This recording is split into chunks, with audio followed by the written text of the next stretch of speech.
for some reason, Christianity is just not compelling to well-educated elites. And you talk about anti-supernaturalism as one of the main obstacles, that because elites are fundamentally materialists, they're very much, they still want to believe that they believe 2 + 2 = 4.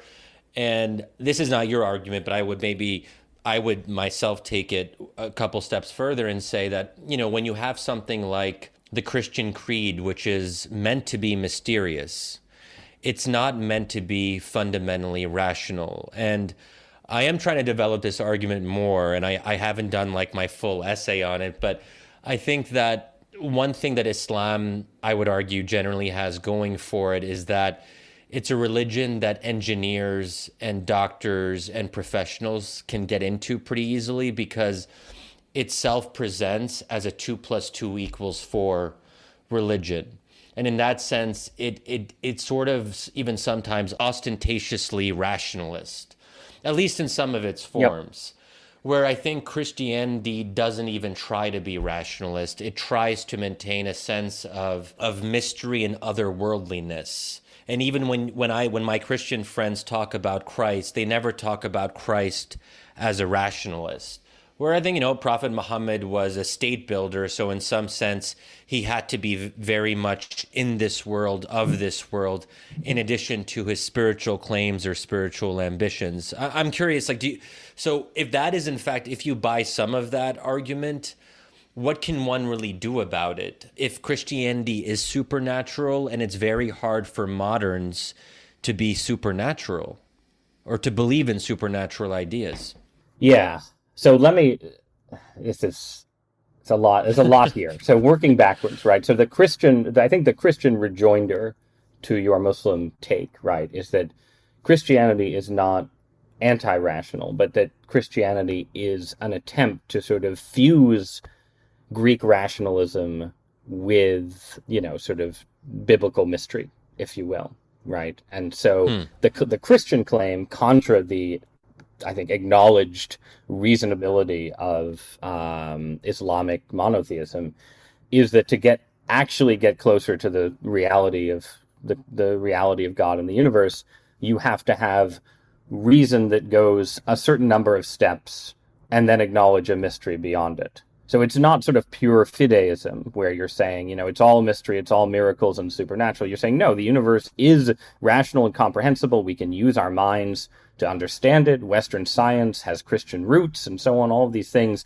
But you also should expect, once you've done 8 steps, the 9th step, you're going to brush up against something that you can't fully understand. So the Christian claim is that you're balancing basically reason and Yeah. mystery and giving each their due. So that's sort of the polemical rejoinder to your case for case. That wasn't very Case. polemical. Next time we'll do this over drinks. But so that's but then right. So then there's the modern, something in the late modern Western mind rebels against the sort of supernatural part of that synthesis. That's pretty clear, right?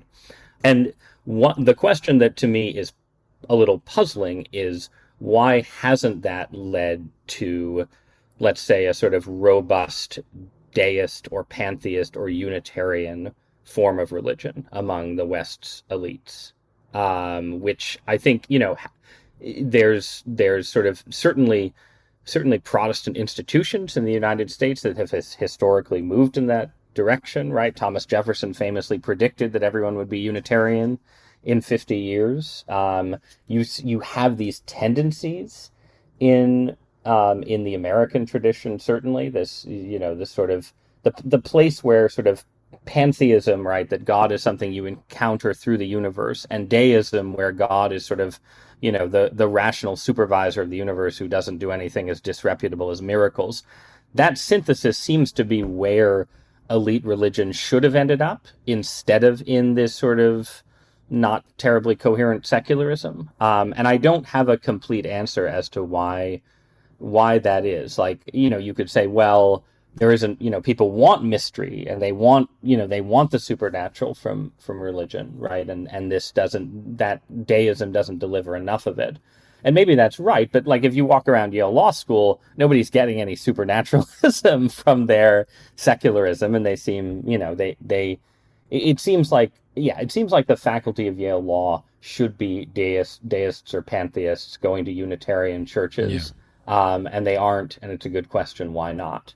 Um, but then in terms of my own frustration, like, yeah, I mean, I am a supernaturalist. I think that the case for understanding the universe as something probably created by an intelligence that, intervenes in history is actually quite strong and just as robust today, if not more so, as it was 100 or 200 years ago. And I do get frustrated that, that more people are not persuaded by that point, I guess, in my sort of social class and stratum. And probably that means that I should like write a book about that or something, a futile, pointless book. But I mean, I think where I think I do totally understand the reason Christianity couldn't step in after the fall of the Berlin Wall or after the financial crisis as a sort of, as a kind of elite religion is I do think there's, a sort of a post-sexual revolution tension between, traditional Christian sexual ethics and, the way people live and what they have sort of decided for understandable reasons about sort of justice related to issues around feminism and homosexuality and so on. And that's a different kind of problem, right? That's a different kind of problem from can you believe, that that ghosts exist, right? Or something like that. That's a problem of like I'm not going to become a Christian because I think the Christian scriptures are cruel to my same-sex couple neighbors. Like that's a different kind of issue.